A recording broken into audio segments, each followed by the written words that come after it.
Hello, hello, hello, and welcome to the Joy of Connection. Oh, I'm dancing and moving and grooving because guess what? I have no heat in my house. Can you believe it? No heat, no hot water, but still working it. But I have to be honest, I have a little bit of contingency. So we've an extra shower that's electric and whatever, but less about me and more about our guest tonight. I am so thrilled. I'm going to say it again. I'm so thrilled to have Stella on the show tonight. I mean, she's so amazing. I've loved her for a long time. I know her family. She's just an amazing woman. But hi everyone. But what's really cool, and she'll tell you more about it, is let's just say she's on a different time zone right now. So she's been really kind to take a nap and get up to be on the show with us tonight. So without further ado, let's bring on she calls herself Stellalicious. So we'll call her Stellalicious. Come on, girl. Stellalicious. Hey! Good evening. What is it? Tell our viewers. It is 20 to 12 now, fast approaching midnight here in Oman. So yeah, Michelle, you owe me. I do. When you get back, we'll do dinner or something. Yeah, yeah, dinner. I know you'll hold me to it. Oh my God, it's so great to have you here. So please tell the audience where you're from and where you live. And where you're from can be family, parents, where you're born, whatever you define that to be for you. Every time people ask me that question, I go, have you got a couple of minutes? Because when people say where you're from, I'm like, okay, so do I discuss my heritage? Do I go back to my mum and dad and then where I live? So I was born in the UK, okay, but my mum is French, my dad is Nigerian. My formative years were in Nigeria. And then I came back to the UK when I was about 15. And then that was my base till I got to Oman some 2 years ago. So yeah, predominantly home is the UK. Okay, wow. So we're going to get to Oman in a minute because that's just so mind-blowing and exciting. I know people in the audience who want to know more about it. By the way, we're getting lots of hello, ladies. Hi, Auntie Stay. Hi. Yeah, so we've got some nice people checking in with us. So thank you, everyone, for being with us. So tell me, how did we meet? Do you remember how we connected? I think, yeah, I do actually. I met you through my sister. So yes, you were friends with my sister, Helen. And then I think we met in her apartment. I'm pretty sure it was at her house. And then, yeah, we clicked. Yeah. And usually most of Helen's friends are my friends. Like we have very similar taste in friends. Be it boyfriends, not boyfriends like that, boyfriends, but you know what, platonic boyfriends. Yeah, not that kind of show.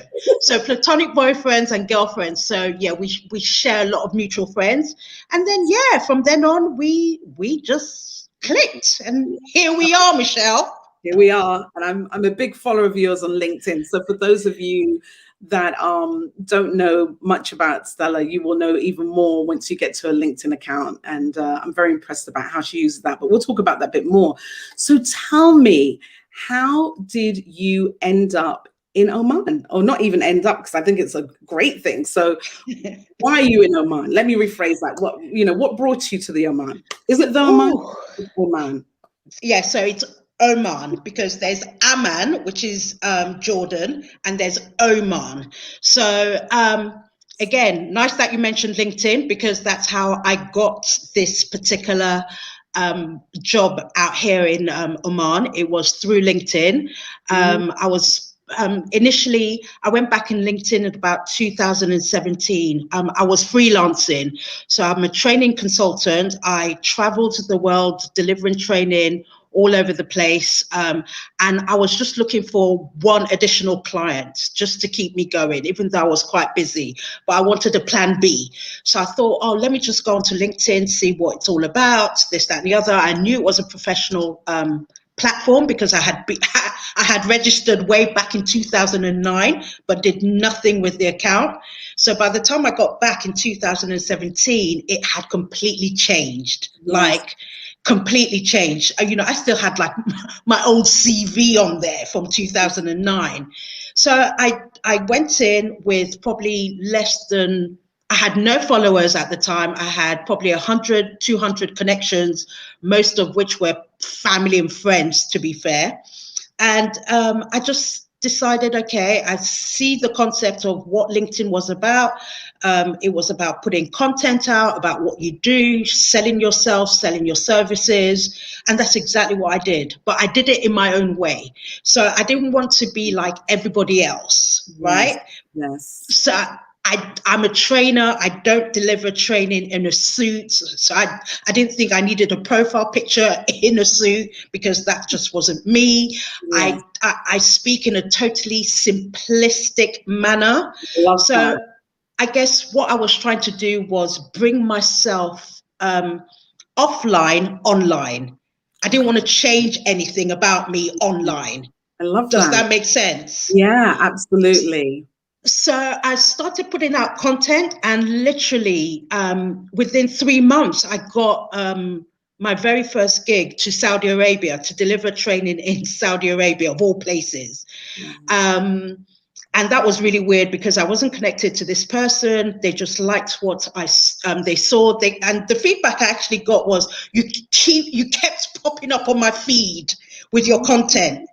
Okay. So she could obviously see what I was doing as a trainer, and she said she just loved what I put out. She loved the kind of training that I did, and obviously it fitted to what she needed me for in Saudi Arabia. Okay. I thought things like this didn't happen to ordinary people, right? So I thought, Saudi Arabia, they want to kidnap me.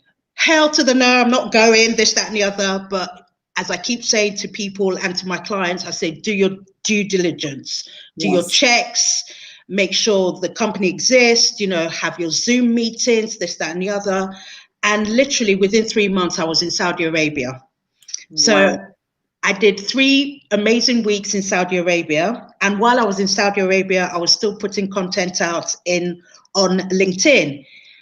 On the way back to London, I have a very good friend of mine who used to work here as a pilot here in Oman.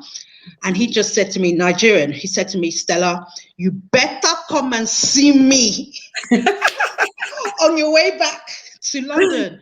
And by this time, I'd done 3 weeks in Saudi Arabia. I had the hijab and abaya on for 3 weeks. And I was like, oh boy, I'm done. I'm going back to London. He was like, Oman is nothing like Saudi Arabia. So he said, just come for the weekend. So I came to the weekend, and there was just something about Oman from the moment I landed, Michelle. I can't begin to explain what it was.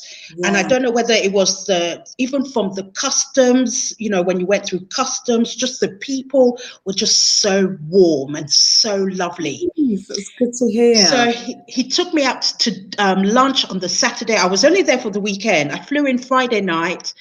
We spent the whole day together Saturday, took me out to lunch. He took me by the marina, the boats, and I was thinking, yeah, this guy's living the life. I like this life. And I just said it to him. I said, you know what, Greg, I would love to come and do some work out here. I didn't say to come and live out here. I said, I'd love to come and do some work out in Oman. Okay. So to cut a very long story short, because I can talk about this for hours, but to cut a very long story short, I came back to London on the Sunday, and about the Tuesday or Wednesday, I got a message from another person on LinkedIn that said, oh, I see you've just come back from Saudi Arabia, loved what you did in Saudi Arabia. I'm flying into London. He was in Malaysia at the time. I'm flying into London. I'd love to have a meeting with you. I've got a proposal to put to you regarding a potential project.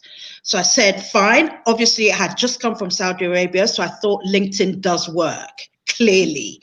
Yeah. So I met up with this guy. It was snowing. It was snowing in London. I'll never forget it. 2018, that was, the February. And I met up with him, and he started talking to me about a project. But he never mentioned where it was. He just said, oh, yes, so you'll be doing this, exactly what you were doing in Saudi Arabia, but a bit more, gave me the scope and everything. So I was like, okay. So we were chatting for about 40 minutes into the conversation. I then said to him, I said, hang on a second, where is this training going to be? And he said, Oman. Oh, my goodness. And I was like, are you kidding me? And he was like, what? I said, I just came, I was there at the weekend, and I told my friend I would love to do some work in Oman. Wow. So my thing is put it out there in the universe, and somehow it comes boom. Back to you. Yeah. So you really tested that. Absolutely. And the project was only supposed to be, he said, you'll be flying out to Oman about 3 or 4 times to deliver training to some trainers in Oman. I said, yeah, no problem. That was February 2018. The project was so successful, I was on a plane every single month for the whole of 2018 to the March of 2019. So I was traveling every single month, back and forth. London, Oman, London, Oman. So and how many times flying are we talking about? It's a 7-hour flight. Okay, and then the time difference is 3 hours ahead. The time difference is we're 3 hours ahead, but when you go back an hour, we're 4 hours ahead. That's right. Oh, right. That's right. So, but let me say, when you're traveling in business class, it's okay. So shabby, is it? When you kind of like turn left on the aircraft, it's not too shabby. You can deal with the 7 hours and every month traveling, right? So I did that for the whole of 2018. And while I was doing that training, I literally got headhunted here, because then they said, it was costing them a fortune to have me fly back and forth, back and forth, back and forth. Why don't you come out here for 2 years? We'll offer you a 2-year contract. It was very, very attractive. So I was like, to everybody in London, peace out. Yeah. I'm gone. Peace out.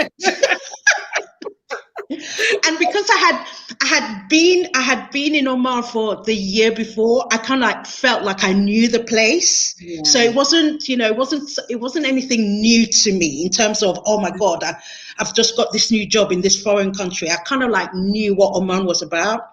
And and in the July of 2019, I moved out here. So what a great that was my journey. I love it. I love it. And Sabrina in the audience, I don't know if you saw it, it popped up. She said, I love that. Is that synchronicity? I love putting our dreams out there to the world. That's when it really Sabrina, put it out there. put it Mm-hmm. out there, and Mm-hmm. somehow, and it's so weird because I always come back to it, because I remember sipping a nice virgin cocktail, speaking to this guy, saying I was looking around going, man, I wouldn't mind coming to do some work out here. That's exactly how I said it. And literally within a month of me saying it, I couldn't believe it. I was there the end of January, 26th of January was in Oman. And I went to do my first presentation in the first week in March. So it was so quick. And again, through LinkedIn.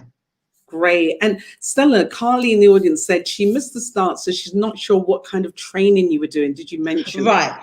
So I work I used to be a freelance training consultant. So my area of expertise is in vocational education and qualifications. So I work with, I do a lot of quality assurance work. I work I still technically freelance for awarding bodies in the UK. So it's like at the high end of vocational qualifications. So my job as a consultant takes me literally around the world, because all these countries want to adapt kind of like the UK system in vocational education and training. So they they call on people like me to go and consult and give them ideas and how it could work and how they can embed it into their training in their countries. So, and then I do bespoke training. I do all sorts of training, really. Fantastic. And I'm going to ask you a little bit more about that, but I wanted to ask you a little bit about Oman. I mean, what does it look like, for example? You know, I'm sure most of us think desert, that's it. But is that all it is, deserts and malls? Because I guess we use Dubai as sort of the benchmark. Yeah, the benchmark. And then they all fall into that. But is that the case? Is that true or not?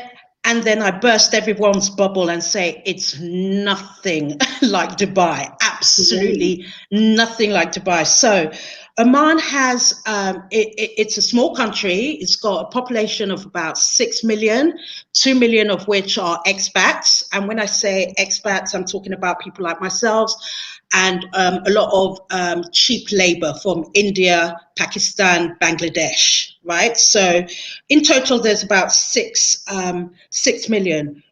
We had a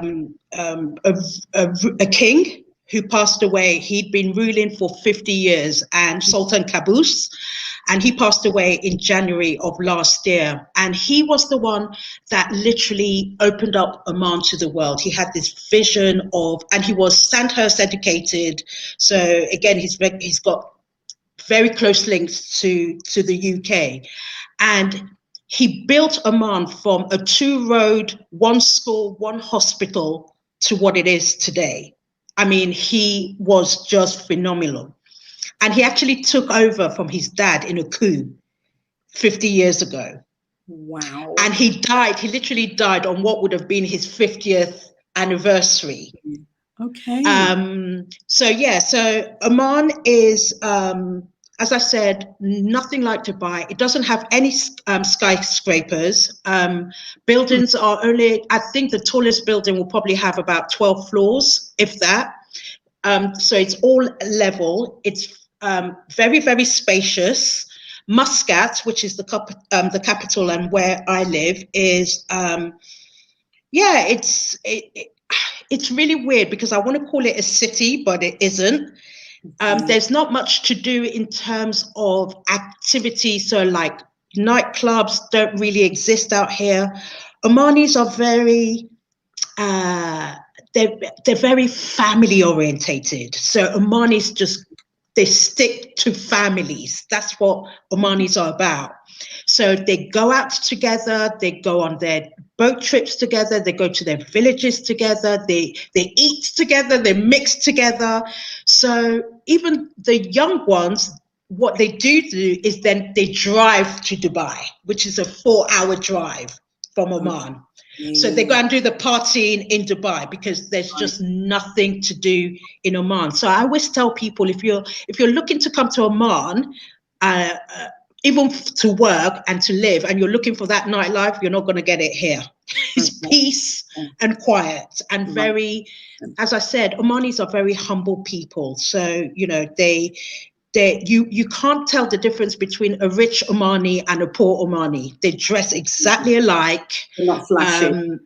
They're not flashy. So you go to Dubai, you see flashy cars. You don't see a flashy car here. We all drive more or less the same type of cars. The buildings are all pastel colors. You're not allowed to have bright colors, build even houses. So you come, it's all pastel colors, like very white, pale yellows, and those kind of colors. As I said, no high rise. There's no in Muscat. There's no real public transport, so you need a car.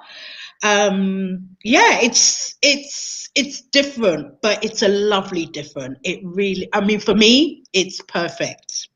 And would you say what would you say the standards, the quality of life? Is it sort of like on a Scandinavian level? Is it on a? So at the moment we're in Ramadan. Okay, so everybody's fasting. So our working hours have been reduced because of it. So my working hours now at the moment is 9 till 2 o'clock. Okay. For the holy month of Ramadan. Normally, our working hours are 8 till 3.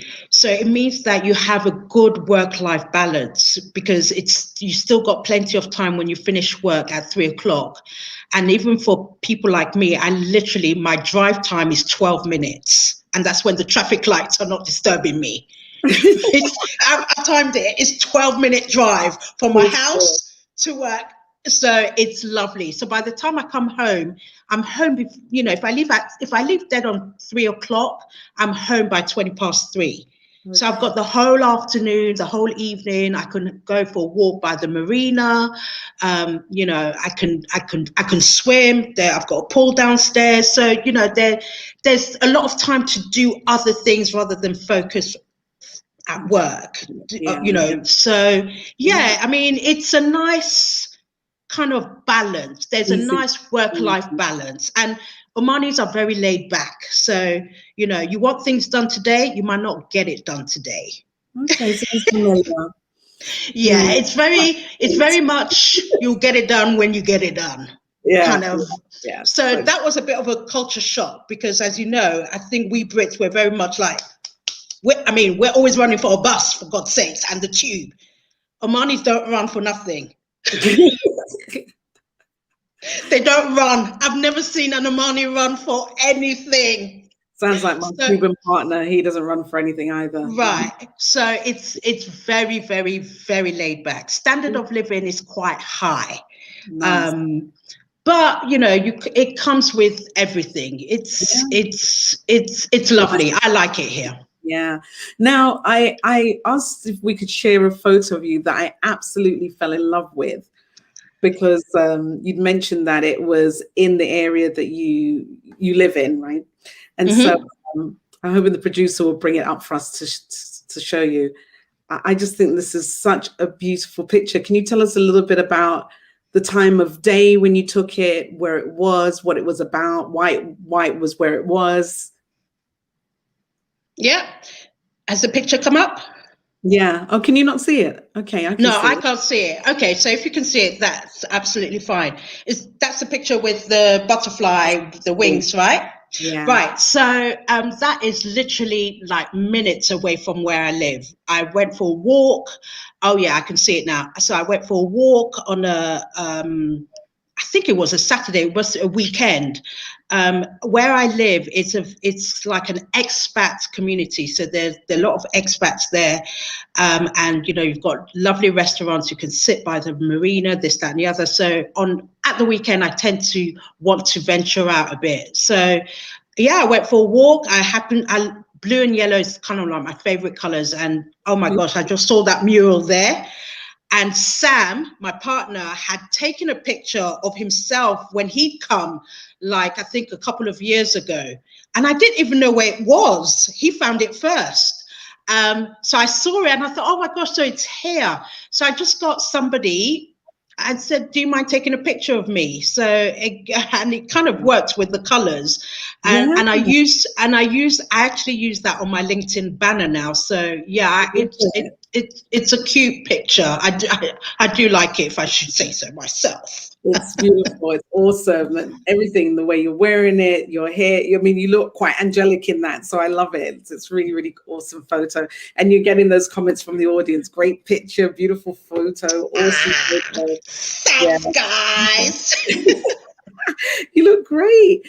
So I've got so many questions to ask you, but I'm going to just start with one of the things that the Joy of Connection is about, and that's about not just connecting, but connecting in a way that is caring of yourself.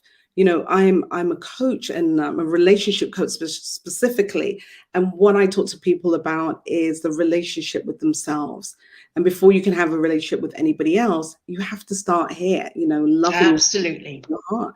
And so I wanted to ask you a little bit about what you do for self-love and self-care, especially now you're in Oman. I mean, are there spas everywhere? I'm not making any assumptions. I'm going to ask you all the questions. I'm going to play the dummy so you can fill us in, and so we don't make any assumptions. Yeah, so I live on my own here in my apartment. So obviously it can be very, very lonely, you know.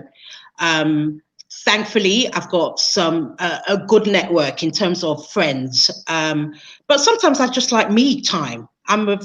You believe it or not, I am an introvert. So I like, yeah, I'm one of those. So I do like my own company. So, and it just gives me a bit of time to just reflect on, as you say, on me, So, I go through moments I do a lot of self-reflection as to, what is going well in my life, what isn't, what can I improve on, what do I need to do? Because I'm triggered by emotion. And when I'm low, I'm very, very low. So I've learned to manage that over the years, if you like, where the moment I'm feeling that kind of low, I know what the triggers are, and I know that I have to do something. I need to do some action. And it could be anything from, going for a walk, going for a swim. I love swimming. And I've got some underwater headphones. Cool. And I swear to God, I can swim for hours just listening to music. Wow. Listening to Afro beats is quite complicated because I'm there like... Yeah. I'm trying to swim and then the Afro beats just throws me. So I've kind of like put some mellow music on instead. And I just swim, because with swimming, all you have to do is think about getting from one end to the next. And your mind can be completely blank. Wow, I love that. So I can feel it, that just being so relaxed and just totally through the water. Totally. And I'm a Cancerian, so I think I'm a water baby anyway. So I do love swimming. So sometimes I could be out in the pool for literally a couple of hours where I'm not thinking about anything. I just go in, I have my headphones in, and I'm just swimming. I write a lot, and I just put things down on paper. And I think that's where, even on LinkedIn, if I'm feeling vulnerable, I'm not scared to actually tell people that I'm feeling vulnerable. Yeah. So I share that because I know that in the moment I'm sharing it, I know somebody's feeling exactly how I'm feeling. Oh, that's so sweet. Absolutely. And then it opens up a discussion, because then, they might have something that works for them that I've never tried, right? So I open myself up quite a bit. So these are things that help me. And I do understand now, at nearly 51. God, I can't believe that it's my birthday next month. I'm 51. Jeez. Anyway, that at nearly 51, I know that I have to be happy within myself for me to give happiness to everybody else.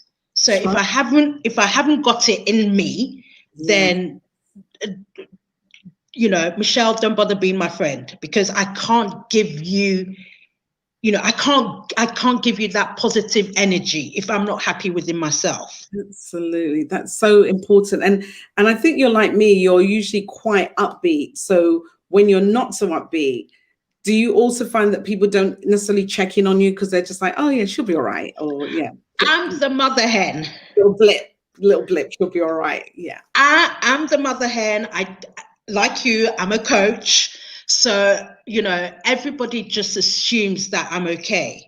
And that's okay with me because, again, it's really weird. Us coaches, we're really, and I know this, Michelle, we talk a bit and we are really bad at actually reaching out for help sometimes, where we're just saying, you know what, I just need a let out. Yeah. And again, we're very, very good at doing the listening and, giving the guidance and giving the tools. But sometimes we need to take a step back and Absolutely. find the perfect coach for you. So that's what I did a few years ago. So as a coach, I always, the first thing I would ask another coach is, have you got a coach? And if you haven't, why not? Yeah. Because you need one. Exactly. Even Right? if it's to process all that you're going through. Absolutely. Yeah. I'm fortunate that two of the closest people in my life are coaches, so I'm able to bounce things off them all the time. In fact, one of them is probably like, oh, her again, kind of thing. But it's true. And I think what resonated with me the most of what you just said was about that vulnerability, being open to being vulnerable and taking a chance, or not even taking a chance, just being authentic, as someone had mentioned earlier, just being authentic. This is how I'm feeling today. And I probably don't write enough about that. I usually do, but I'm usually doing too many things, so I don't necessarily get around to it. But it really is important because people can relate to people that look like them, that sound like them, that are living the life that they're living. They seem normal. They're not this, celebrity image that one day I might reach, but probably never will. This is somebody that I know, or I can connect with. Yeah, I think, connect with them. yeah, I think, and you know what? The word authenticity is now, it's a word that is just thrown out there. Yeah. And everybody's using it. Oh, be authentic, I'm authentic, this, that, and the other. And again, I just feel it's almost like a word that is almost now dehumanizing people, actually, in terms of people trying to be authentic for the wrong reasons. So you get all these people coming on social media, I'm talking about now, because that's, where we are. That's just the world we live in. So you get all these people coming on social media, being their authentic selves, literally just to generate traction, just to generate engagement. They switch off that Instagram and their life is nothing like their social media authentic self. So again, I'm very wary about using that term, being authentic. All I Yeah. can say is I'm true to myself. And I Right. keep saying this, what you see online is what you're going to get offline with me. So there's no, it's not going to be a shock to your system when you meet me in person, because Right. exactly how I portray myself online is how you will meet me offline. Yeah. And Love that. those are the ways I can really identify to people saying they're being authentic, Yeah. because they're not offline. And So maybe again, these are the kind of things that I look out for when right. that word is being branded out. Yeah. Yeah. The language. And I love one of the things that you subscribe to, and I do, is, when I'm speaking with people, especially when I'm coaching or even giving a session or whatever, is keeping that language simple, not making people feel like they're being lectured to or spoken down to, or, I'm this person that has all this knowledge and you have none. Not at all. If you're truly a coach, you're guiding, you're supporting, you're not telling anybody what to do. So yeah, I love that you're doing that. So, all these juicy things. I've got my little list here. I'm like, oh, what am I going to talk about next? One of the things I wanted to ask you about is we're going to come back to the emotional stuff, but I wanted to talk to you about adapting. Going there and adapting. How has it been teaching for example, or training, I'm not sure which terminology you're using, in an abaya and a hijab. Mm-hmm. How does that feel? So Oman is You've got to very, show the audience so they can yeah. see in So action. Oman is very conservative, Mm. but still laid back. As an expat, I don't have to wear an abaya and I don't have to wear a headscarf. No, Okay. in Saudi Arabia, you do. So Okay. Saudi Arabia, whether you're an expat, whether you're a resident, you have to wear one. In Oman, I don't. So Okay. in Oman, I can wear my just normal clothes as long as it's conservative. I can't obviously show my chest. I can't show my arms. So you have to be still conservative if you're dressing up in your Western clothes. However, I work in government. So I work for the Ministry of Labour here in Oman. So by choice, I decided I didn't necessarily want to stand out in that sense. All my colleagues wear abayas to work. So I do it out of choice. And a lot of the time, it's actually really comfortable. So if I'm in a rush in the morning, I can just literally put on leggings and a t-shirt and just cover it up with my abaya and off I go to work. So Okay. even for the convenience, it's actually quite nice to wear an abaya. When I'm doing official government work, Yes.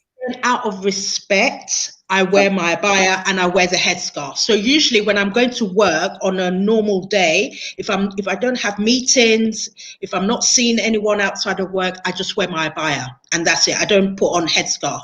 But if I'm on official duties, if you like, then I will put their headscarf on. So yeah, it's choice, and it's the same thing for Omani women as well. They don't have to wear their abaya; they actually choose to wear their abaya. Okay. And does it have to be black? No, so and you know me, I love a bling. I do love a bling. So it doesn't have to be black. You can wear different colors. I'm into abayas now. Funny enough, so I buy different colors. It's an in thing at work. To see who's got the nicest abaya on, literally, who's got the most bling on their abayas. It's just like women do. Yeah. So yeah, it's not doctrinated anywhere that you have to wear one. It's Okay. solely choice. But as I said, a lot of Omani women choose to wear it, and their husbands like that their women are covered up. So yeah. Well, that's a And then the whole men in Oman, the men wear a white dish dash, it's called. So it's like a long white robe. Yes. So all the men wear and most of them wear a white dish dash. Okay. All right. Yeah, I'm going to write that down, a dish dash. a dish dash. So let's get to the juicy stuff. So we have many parallels. And one of the things I've just experienced has been my partner. He's been away for 3.5 months. So I've had sort of a semi-long distance relationship. I didn't really like it. I mean, he goes home every year. So I'm used to it, but I don't really like it. But it's part of what I signed up for. I'm in the business of being happy in my relationship. And so everybody needs to get what they need to be happy. And that's one of his needs that needs to be met. I have a list as well, so don't worry. Yeah. For those of you who don't know me, don't worry, I don't lose out on anything. But a long distance relationship takes trust, patience, being open-minded. I mean, I could throw more out there, but how have you dealt with it over the last, you tell us how long, how have you been feeling, how are you managing it, and how's your man coping? Especially during COVID and not being able to go back and forth. Tell us a bit about that. Okay, so Sam and I have been together for about 12 years, I think. I don't count. were really bad. Yeah, we've been together for about 12 years. And he kind of like, when he met me, I was already traveling quite a lot anyway for my job. I was traveling internationally as part of my job. But obviously, back then I was maybe going for a week. The most I think I went away would be 10 days and I'd be back. And then, of course, in 2018, I was traveling every single month. So I think with Sam, being the kind of character that he is, he's so laid back, and he really has championed my dreams, I guess, and my career. And he's always sort of like encouraged. So I've never had, it's not something we've really sat about for me to even find out how he's really feeling, and not in the sense that I'm invalidating his feelings. Obviously we had to talk about me moving to Oman, for example, but it wasn't an issue when I was freelancing and I was traveling a lot. When it came to coming to Oman, obviously, even when I got offered the package, obviously, he was my top priority. I had to sit down with him and, have a discussion as to what his feelings were about it. And again, we talked, and, the first thing he said is, you'd be very stupid not to take this opportunity. It doesn't come very, very often. So I think it's a great opportunity. Go for it. And that's all I have to say on the matter. I was like, what? Don't we need to talk more? No, not really. He goes, you've been, and what kind of cracked me up is he goes, you were missing the whole of last year anyway. So it kind of felt like you were living in Oman anyway. So I think that kind of, it was a bit of a transition for him anyway. So that kind of like worked out. I think I had more difficulty with my family, as in my parents, because again, they're getting on. I've got my sisters who I'm very, very close to. I've got a niece and I've got two gorgeous nephews, and they're still very, very young. And I was very, very aware, and I'm very close to them. So I was very aware that I was going to miss a lot of their formative years. And that was a real concern, to the point that I didn't want to come out simply for that reason. But again, I talked it through with the whole family. It was a whole family discussion. So that was fine. And then the agreement was, when I came to Oman, Sam would fly out maybe every 3 months and come over, because he'd been to Oman on one of my 2018 trips anyway. And again, like me, he fell in love with Oman. He loves the country. So I knew that wouldn't be a problem. And then, of course, the first year of me coming here, that 2019, just before COVID hit, towards the end of 2019, he was coming out here every 3 months. It was lovely. He would spend 2 weeks here. We'd have a great time. We really, when he's out here in Oman, we explore. We get out of Muscat. We drive. You can drive for hours. We do adventures together. It's just brilliant. And then, of course, COVID hit, right? So literally, the last time I saw him was when he flew out to Oman in the January, February of 2020. And I didn't see Sam till December 2020. So we had that the whole of last year where I hadn't seen him.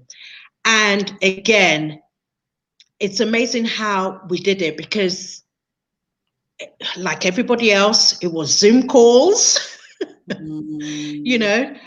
text. I mean, he was always very good at, we always sent like random WhatsApps and, he's not even a romantic like that. But when it comes to things like, he would just send me a random WhatsApp with exes just saying just because. So I know that in that moment, obviously he's thinking of me, right? Which is so lovely. So that kind of like, oh, bless his cotton socks. So we kept that going. And literally, I was supposed to come back to London in June 2020 last year for my 50th. Oman shut the borders. No one could get in, no one could fly out. We were stuck here. So I celebrated my 50th at work. I went to work that day. But they made it special over here, so that's fine. Yeah, and I didn't come back to London till the December. And all I can say, in all honesty, was we never lost our sense of humor. When I was down, he was there to pick me up at any point. If it was midnight his time and I was just feeling that, oh my gosh, I think I can't take it. In fact, I just want to come home. I'm done. He would, he'd be there on a phone call. I could talk to him and, we'd rationalize things together. We'll talk things through. Then he'll cuss me out and then I'll cuss him out. And then, that'll be the end of it. So we've always had that kind of laid back relationship anyway. First and foremost, we are genuinely friends. Genuinely. He's a bestie. He really is. So I think that kind of helps. And I think maybe because we're older, I think, as older couples, I don't know, I think that plays a lot into the kind of relationships you have. So again, I don't worry about, I haven't got the energy to worry about what Sam is doing if I'm here. I just haven't, I've got no control over it, for starters. That's what I always say to people, we're all adults, that's it. Well, we'll get into not having any children, but I don't have any children, so I don't feel like I need to be watching you. Those are the people that need to be watching. I'm here in Oman. You're there in London. I have no control what you're doing. Yeah. I would like to believe that you're okay, and you're not doing anything you're not supposed to be doing. But again, Sam and I we've had that discussion. We had that discussion very early on in our relationship. Right. So it wasn't something that I'm now going to discuss with him some 12 years later, when we had established our boundaries and established our rules and established everything we needed to establish about relationships right at the start of the relationship. And that's always carried on. So again, it wasn't, I genuinely don't have any concerns about him. Yeah, it was just about. And I'm not, right, and it's not to say that I'm telling the world that he's the perfect guy, but he is the perfect guy for me. Hey, I love that. Perfect. There you go. There you go. There you go. I love that. I know. I'm not advocating that. What about that? It's what about me, and this works for me. So it works for me, and that's what I tell a lot of people. What works for me might not work for you. Right? Especially when it comes to long distance relationships. Sam and I, we're quite transparent. If those people who know us as a couple know that we are, even on Facebook, we're very, very transparent on Facebook. We're quite open, even in our relationship. A lot of our friends and family, that's what they love about us, because we're just open.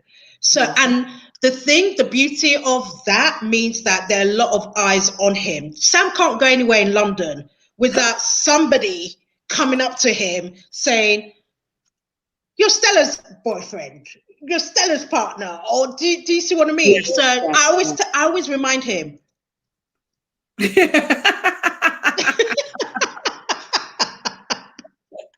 Watch out. So, all the time. I'm in a Nigerian group of 1.6 million women, right?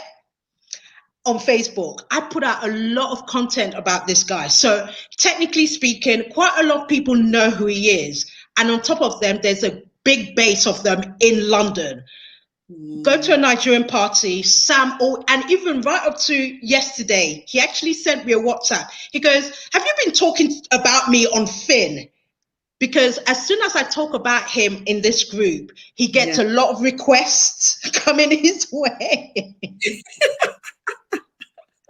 So he's got eyes. What kind of requests are you talking about? So he will just get all these women sending me friends requests, I guess. So I'm just like, oh, okay. I'm like, yeah, then they're not commenting on my stuff, but they're going to request for your friend. Okay, I see them. I see them. But again, things like that just don't bother me because Yeah, again, his transparency means like he's told me about it. Does that make sense? yeah, yeah, So absolutely. I don't even have to. He would tell me if some girl is trying it on or whatever. Sam tells me. Yeah, So we'll hear again, about there's it anyway. I better hear it straight from the source. I love that. I love that. yeah. So, speaking about relationships, like you, and I love this, I am child free, not childless. So tell me a bit about that. What does that mean to you? I know what it means to me, but what does it mean to you? So to me, I'm a natural. I'm a natural mother. I'm the first of three girls, so I'm the eldest. So, Mhm. and the age gap between me and Helen is 18 months. So we're very, very close. And the Mm. age gap between me and my younger sister, Tinuke, is 10 years, 9 years. So I remember her being born. I remember her being a baby. And I remember her being my baby. Like Oh, literally, she was my baby, oh, right? So I've always had, and everybody used to say that from when I was really young. Oh, you're mother hen, And I'm very protective over my sisters, even till now. Very, very protective over them, and I've just got this mothering, I guess, nature. So they tell me, right? So for me, well, no, let me rephrase that. For others, it seemed really strange that I never had children of my own, right? Um, for me, it was different reasons why. I was diagnosed with endometriosis at about 23. And I remember the doctor at the time, and I was with an ex-boyfriend at the time. In fact, we were just going through a really rough patch. And I remember the doctor at the time telling me that they think that I should have a hysterectomy at 23. oh my God. And I thought, yeah. So the advice was either start thinking of having children now at 23 or have a hysterectomy, like literally two options. And I thought, I'm 23. I think I was just finishing university at the time. I was going through a near breakup at that time. So the last thing on my mind at 23 was thinking of having any children, right? And of Mm. course, hysterectomy was just not an option for me because I thought later on in life, I may want to have children, so we'll deal with it. Anyway, a few years, had the breakup and more or less led a fairly single life. I was single for quite a long time. It took me a good minute to get over that first breakup, who I thought was my first love. We're friends now, by the way. But anyway, then I met Sam. I met Sam when I was about 38, roughly. And when we met, we had the discussion literally on our first date. I remember that discussion Great. literally on our first date. And I found out that he had a daughter from a previous relationship. And literally, I was straightforward with him. And I said to him, I said, look, because he was, I'm not looking for, what was it he said? He said, I'm not looking for just a girlfriend. I'm looking to settle down. I'm just at that point in my life. I'm not looking to mess around it. And I was like, oh boy, this is usually us telling you this. So that kind of like, okay. I was a bit taken aback, but he was literally, I just want, this is what I want. He was very, very clear. So I thought, you know what, you're being really honest. Let me be honest with you. And I said to him, I said, well, if you're looking for a relationship where you want more children, I may not be the one. And I told him why. I told him I was diagnosed with endometriosis, and I was told that the chances of me having children, especially now, because I'm now 38, were very, very slim. So, this might not happen for me. And I remember him saying, And I don't know why he actually said it. I remember him saying, we'll cross that bridge. And I thought, we're not even, what are you talking, we'll cross that bridge? We're on a first date. So I'm thinking, this one is like literally, but that's what he said. He said, we'll cross that bridge. Wow. So It's beautiful.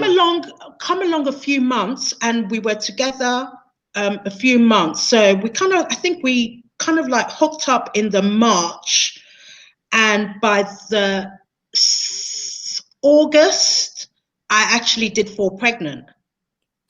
Okay. I took a test, and I thought usually my periods are very erratic. I've never had a proper cycle. Okay. But this one was just weird, and I felt my body felt weird. And I thought, you know what? Let me just do a pregnancy test, like literally. And I did, and it showed positive. And I just thought, oh my God. I thought, wow. I said, I had told Sam that I may not be able to have children. And here I am with a pregnancy test, and this thing is telling me it's positive, that I'm pregnant. And I remember I burst out crying. And I don't know whether I burst out crying because I was happy, or I don't know whether I burst out crying if I was upset. I just burst out crying. That's all I knew. And I remember the first person I told was my sister. I told Helen. And I said, this is the situation. She was like, wow. She goes, well, how do you feel? I said, well, I don't know. I'm struggling with my emotions right now. So she goes, well, whatever, we're here for you. That's all she said. She goes, obviously, you need to speak to Sam about it, this, that, and the other. So I said, fine. And literally put the phone down. I didn't even think to tell Sam, oh, let's meet up. Let's see face to face. I just picked up, like literally, he said, hello. I said, hello, I'm pregnant. Like literally. That's what I said. I went, hello, I'm pregnant. And he was like silent. Yeah. And he was like, okay. And literally, that's what he said. He goes, okay, then. He goes, well, how are you feeling? And I'm like, I don't know how I feel. He goes, well, this is good news. Like, I'm not thinking, okay. I said, so what about the discussion? He goes, I told you we would cross that bridge, and here you are. So he goes, it's fine. I'm excited. I'm happy. I want you to be happy. It's going to be different, this, that, and the other. And like, literally, that was it. And then, so that was absolutely fine. And then 12 weeks, like literally to the day where I had to go and get my first scan. We went to the hospital that morning, November the 8th. I'll never forget that day. November the 8th, we went to the hospital together, obviously totally excited. And within an hour of being in the hospital, I went from being so happy that I was in a relationship that I was happy with. We'd made a decision that he would move into mine. We were going to start a family. That was it. And within an hour, my life was just totally shattered, Michelle. I had a miscarriage on that day, like literally in the hospital. And I remember when I went in for the scan, the doctors, they do the check, they put the gel on your stomach. And then you're waiting like, okay, so where's the heartbeat? And, then you notice facial expressions initially because they're silent. Then you notice facial expressions. Then you notice the doctor saying, oh, okay, so can you leave the room? Telling some colleague, if I remember, to leave the room. And then she just broke the news and said, I'm really, really sorry. You're having a miscarriage. And I just thought, oh my gosh. So obviously broke down. I was hysterical. And she said I had to go home. And expel. Yeah. And I remember literally at that point she said that, I remember screaming in the hospital, North Mid. And I said, no, I'm not going home. I want it out. I want it out, and I want it out now. And that's what I kept saying. I said, just get it out. And I was hysterical, crying. And Sam was there just going, just calm down, just breathe. Just calm down, just breathe. And then I don't know, I swear there's some amazing people around. And this Black lady, she wasn't even a nurse, she was an administrator in that hospital. And she walked past and heard me really, really upset. And she came into the room. She said, something just, your emotion drew me to come and see you. And by this time, I was obviously really, really upset. And then she said, and I said to her, I said, help me. I said, please get them to take it out of me today. I'm not going home. And she goes, you know what? I'm going to try my best. I'm going to try my best. My appointment was at 9 o'clock at North Mid that morning. I didn't have the op till 12 o'clock midnight that day. Why so long? Because she had to pull strings, she had to sort it all out. And it was literally by that time as well that, you know, Sam just came into his own, where he was just there. He knew when to say the right things to me at the right time without me getting irritated. And then even I had to realize that, oh my gosh, he's lost something too. It wasn't just me. Because again, you know, for women, we always think it's all about us. Yeah. So I had to take that into account because I could see he was really trying not to well up in front of, I could see how upset he was. So anyway, I had the operation and he was there all throughout. I think the only time he left was to go home because obviously I'd only come for a scan. So he had to go home, pack some bits and pieces. And then he literally came back to the hospital and stayed the whole night with me. And I remember waking up from the operation and I remember he'd fallen asleep on the chair and I looked at him. And in that moment, Michelle, I fell in love with that guy. I don't know what it was. I just told myself, I love this guy. Yeah. I mean, And I think it was a combination of the drugs, the upset, but in that moment, I remember it. I just opened my eyes. He was there. He was sleeping. And I just said to myself, I love this guy. And that was it. So having had that experience, and I remember I went home. I think I stayed in hospital after the operation for a day or two, went home. And within days, I was back at work. I just didn't want to wallow in grief, because that's what, obviously, when you have a miscarriage, that's what it is. You're grieving. Yeah. And I remember making the worst mistake of my life. I remember taking another pregnancy test, and it shows positive. Why would it show positive? Because you still have all the hormones of pregnancy in you, even after a miscarriage. And oh my gosh, I remember that day, Michelle. I remember and thankfully Sam was there that day. I don't think he'd gone to work, or it must have been really, and I don't know why. I think I just had the pregnancy test there, and I thought, oh, let me just double check. I don't know. Again, women deal with grief in so many different ways. And that was just my way of dealing with it. And it said that I was still pregnant. And that, again, it took me to another low for a good few days after that. And then gradually, with grief comes anger. So you go through all those emotions.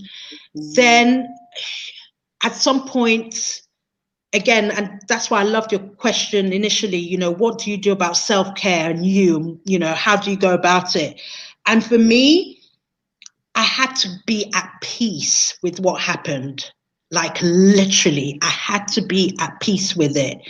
And I made a conscious decision that whatever my life was going to be from this day on in, I'm releasing it to the universe. Like literally, that's how I was talking. I'm releasing it to the universe. If I'm supposed to be a mother, then it will happen. If I'm not supposed to be a mother, then it will be okay. And I'm at peace. And literally, one day at a time. And yeah, literally, that's what got me through that. But I had a support network. I had Sam, I had my family. They were amazing. You know, my sisters went through their own struggles with fertility, but that they were successful. You know, Helen had my gorgeous nephew. My sister Tinuke had my gorgeous niece and my nephew. So it kind of like, you know, and now they're my little babies. And thankfully, I have sisters who allow me to mother their children. Does that Well, make sense? I've seen you with your nephew, and it's like mommy too, right? I mean, you guys. I adore them. Yeah. So, you know, that kind of, I don't want to say compensate because that's kind of the wrong word, but I feel like I am a mother to these And you kids. kind of have the balance, right? You get to spend quality time with them as much as you want to when you want to, and you also get the quality of not having a family. So you kind of get the best of both worlds in many respects, to be quite honest. Absolutely, you know. But again, you have to go back to self, you know. If I thought that I was going to be in this funk of never having children and, you know, and why me and why can't I be a mother? All my friends are mothers and they're having this world, this, that, and the other, then I wouldn't be where I am today. I wouldn't be talking to you from Oman. I wouldn't be doing, you know, I wouldn't be happy. And I didn't want, you know, at 38, 39 at the time, I just thought I still hopefully got a few years ahead of me. I don't want to be miserable. Yeah. It's almost like, you know, I'm sick and tired of being sick and tired. So snap out of it. Whatever you need to do, just make that change. Snap out, make that change. Yeah. And literally, I think, you know, that was it. I just made that conscious decision that I wanted to be happy.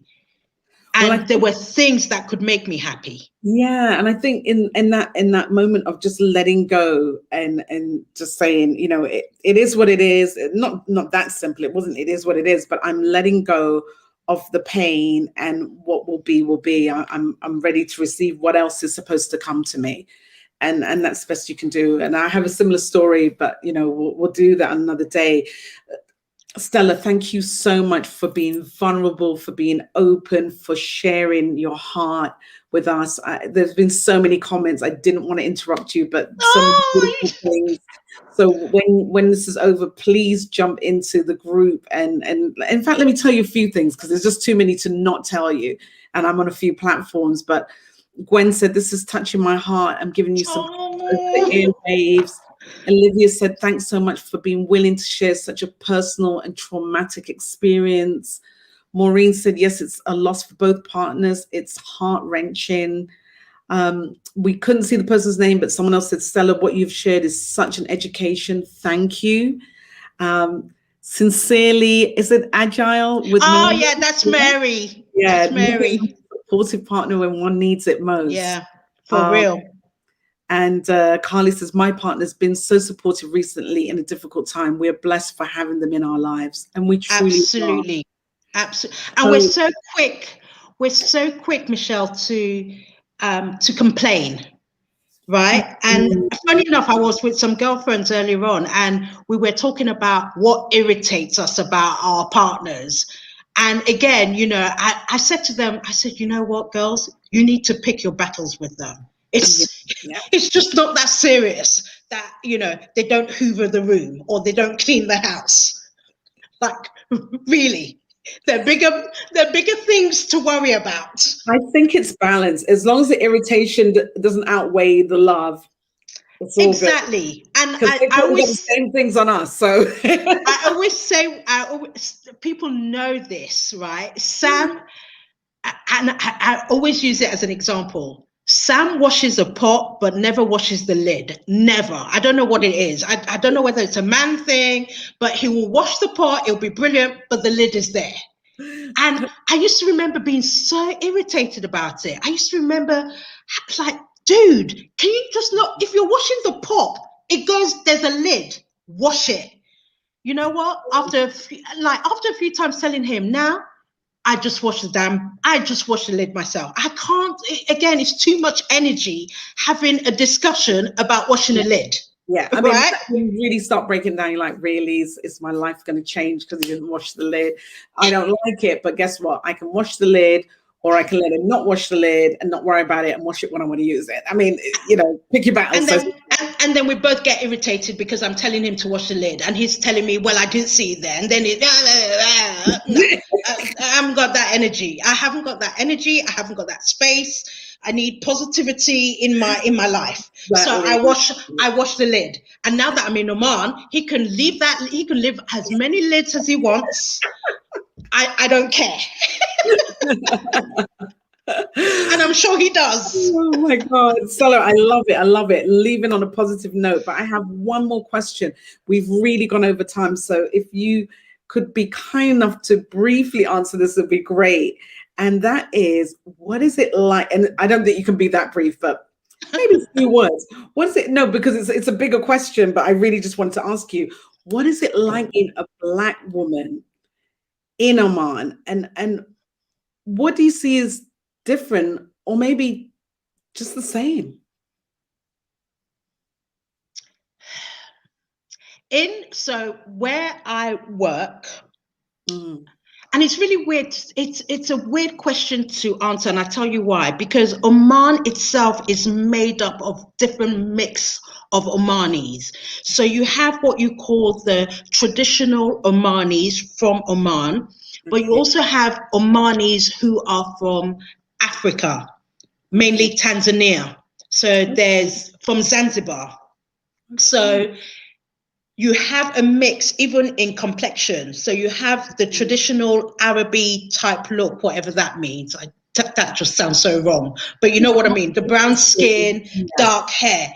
And then you'll get some Omanis who are Black, like you and me, right?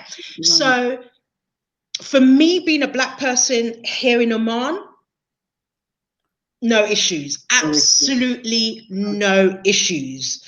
And racism is not something that is actually spoken about here in Oman, simply because Omanis, and this is where it's so different to the UAE and the Emiratis, the Omanis really practice Islam in the true sense of the word. So what I mean by that is that, as I said earlier on, you cannot distinguish between a rich Omani and a poor Omani. They wear exactly the same distache, the same headgear. You will never know which one's the millionaire or the billionaire and which one is the poor man. You just won't know. You can't tell. And what that also means is that they are very humble. They're very humble people. Yeah. So everybody to them is a brother. Everybody to them is a sister. So they embrace all races here, And in fact, I find it's I don't know how to say this without getting vexed, but sometimes it's the expats who really misbehave, and predominantly the British expats who come to Oman and some, and not all, some are just so disrespectful. And it's embarrassing. You just have to shake your head with the way some of them behave, right? Like really, without any respect. You are in a Muslim country. You have to adapt. They have got certain laws, but when you come here, and as we all know, as Black people, entitled, then I have an issue with that, and I will call you out, and I have done, and I don't care. Wow. Okay, Miss Stellalicious, telling it like it is. It irks me to the core when I see some British people being disrespectful, and I will call them out. I have no shame in my game at nearly 51, telling somebody that you can be a bit more courteous. The word thank you does exist in all languages. It's shukran in Arabic. It's not difficult to say, and worst case scenario, you can say it in English, because most Omanis here in Oman do speak English. Okay. It's Wow. a welcoming country. All the signs, you cannot get lost as an expat in Oman. Arabic, English, Arabic, English. Wow. So very accommodating. Very accommodating. They accommodate us. I So love if that. they accommodate us, why would you now come and be disrespectful? I hear you. I hear you. Well, you know what? I'm thinking about when I'm going to get on a plane and coming out to visit you, because Oman sounds like a place I need to check out, especially when you need to chill out, as you said, really take it back a notch. So my love. I've had some girlfriends come out, Oh yeah. and they loved it. They loved it. I had six of my closest girlfriends, including my sister. There were 6 of us, and it was literally just before the lockdown, like literally the week before the lockdown. And they came out for the weekend, and we had an amazing time. So when you're ready, girl, come on up. Come. That's great. That's great. Stella, thank you so much for staying up late, for sharing with us your vulnerability, your honesty, everything. You're doing a great job. You know, you're the ambassador for us out there. So keep doing what you're doing, and we'll be watching you on LinkedIn. Thank you. Right? That's where you post most of the time. My platform of choice is LinkedIn. You know, come and say hi to me on LinkedIn, DM me. I'm happy to support people on their LinkedIn journey. LinkedIn offers so many great opportunities. It has done me. I'm nothing special in that sense, so it can happen to you. But I'm always happy to help and support people. No problem. Thank you so much. Again, it's been a pleasure. Got one more comment, 2 more comments. Charlene says, I think I need to find an Omani man. Boy, that might be another conversation, right? And Omani men Charlene, Omani men, they're cute. Oh, they're beautiful. Oh, let me know. Somebody might go and report me to Sam. Somebody might go and report me to Sam. But I always do a joke. I'm like, how you doing? Omani men, there's some cute Omani guys. I can't lie. I can't lie. Okay, Charlene, pack your suitcase. And Gwen said, this was a fantastic and engaging interview. Welcome. I love it. And Colin says, a round of applause to you both. So thank you, Colin. Thank you, everyone, for joining us. Thank you, Stella Licious, for staying up late. Thank you. I'm buzzing now. Yeah, I know. I need to go down. I'm ready. I'm going to party.